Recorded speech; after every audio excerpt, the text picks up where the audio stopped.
రాజీవ్ గాంధీ విగ్రహ ఏర్పాటుపై బీఆర్ఎస్ కాంగ్రెస్ మధ్య డైలాగ్ వార్ నడుస్తోంది. సచివాలయం ముందు రాజీవ్ విగ్రహాన్ని ప్రభుత్వం ఏర్పాటు చేస్తుంటే తాము అధికారంలోకి వచ్చాక తొలగిస్తామని కేటీఆర్ అంటున్నారు.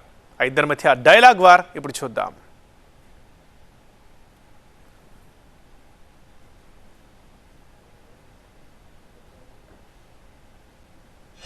రాజీవ్ గాంధీ గారు మరి తెలంగాణకు ఆయనకు సంబంధం ఏందో నాకే తెలియదు.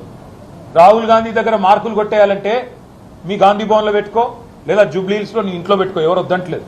కానీ ఇవాళ తెలంగాణ సెక్రటేరియట్ ముందు రాజీవ్ గాంధీ విగ్రహాన్ని పెట్టి ఏ కాంగ్రెస్ పార్టీ అయితే వందలాది మంది పిల్లల ప్రాణాలు తీసిందో ఆ కాంగ్రెస్ పార్టీ మళ్ళొక్కసారి క్రూర పరిహాసం ఆడే విధంగా తెలంగాణతో, తెలంగాణ అస్తిత్వాన్ని, తెలంగాణ ఆత్మగౌరవాన్ని దెబ్బతీసే విధంగా వ్యవహారం చేస్తూ ఉన్నారు. మేము తప్పకుండా మాటిస్తా ఉన్నా మా తెలంగాణలోని అన్నదమ్ములకి, ఆడబిడ్డలకి, మన పోరాటమే అస్తిత్వ పోరాటం, ఆత్మగౌరవ పోరాటం. తప్పకుండా మనం మళ్ళీ తిరిగి వస్తాం. అది కాంగ్రెస్ వాళ్ళకు తెలుసు, మీకు తెలుసు, మాకు తెలుసు. 4 ఏళ్లలో మళ్ళీ కేసీఆర్ గారి నాయకత్వంలో తిరిగి తెలంగాణలో ప్రభుత్వం కూడా మనది ఏర్పడుతుంది. ఏర్పడ్డ తర్వాత వెంటనే తప్పకుండా రాజీవ్ గాంధీ గారి విగ్రహాన్ని అక్కడి నుంచి సకల మర్యాదలతో తొలగిస్తాం. అక్కడి నుంచి వారు కాంగ్రెస్ వారు ఎక్కడికి కోరుకుంటే అక్కడికి తరలిస్తాం. అక్కడ మాత్రం ఖచ్చితంగా తెలంగాణ తల్లి విగ్రహాన్ని పెడతాం. ఈ దేశ ప్రధానమంత్రి రాజీవ్ గాంధీ గారి విగ్రహాన్ని సచివాలయం ముందు పెడితే కొంతమంది సన్నాసుల విగ్రహాన్ని తొలగిస్తామని ఈరోజు మాట్లాడుతున్నారు. అధికారం పోయినా బలుపు మాత్రం తగ్గలేదు. నీ బలుపు అనగదీసే బాధ్యత ఇక్కడున్న మా కాంగ్రెస్ పార్టీ కార్యకర్తలు తీసుకుంటారని చెప్పి ఈ టీఆర్ఎస్ సన్నాసులకు నేను చెప్పదలుచుకున్నా. ఆ సన్నాసి దుఃఖం బాధ ఏందని నేను కనుక్కుంటే అక్కడ వాళ్ళ అయ్య విగ్రహం పెడదాం అనుకున్నాడట. వాళ్ళ అయ్య పోయేదెప్పుడు, వీడు పెట్టేదెప్పుడు అక్కడ విగ్రహము?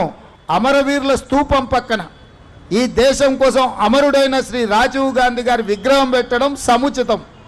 అంతేగాని ఉద్యమం ముసుగులో తెలంగాణ రాష్ట్రాన్ని దోసుకొని వేలాది కోట్ల రూపాయలు సంపాదించుకొని వందలాది ఎకరాల ఫామ్ హౌజులు కట్టుకొని తాగుబోతు సన్నాసుల విగ్రహం ఒకవేళ సచివాలయం ముందల పెడితే ఈ పిల్లలకు ఎవరిని ఆదర్శంగా చూపిస్తారు?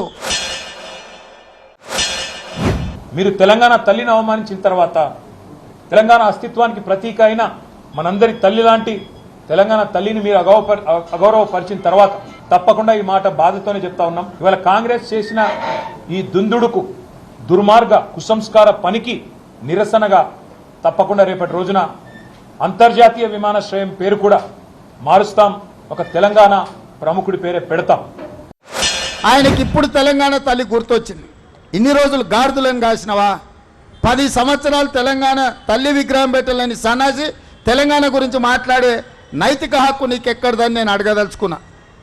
అందుకే పెద్దలు బట్టి విక్రమార్క గారి అనుమతితోని డిసెంబర్ 9, 2024 నాడు సచివాలయం లోపలనే తెలంగాణ తల్లి విగ్రహం పెట్టే బాధ్యత మేము తీసుకుంటాం.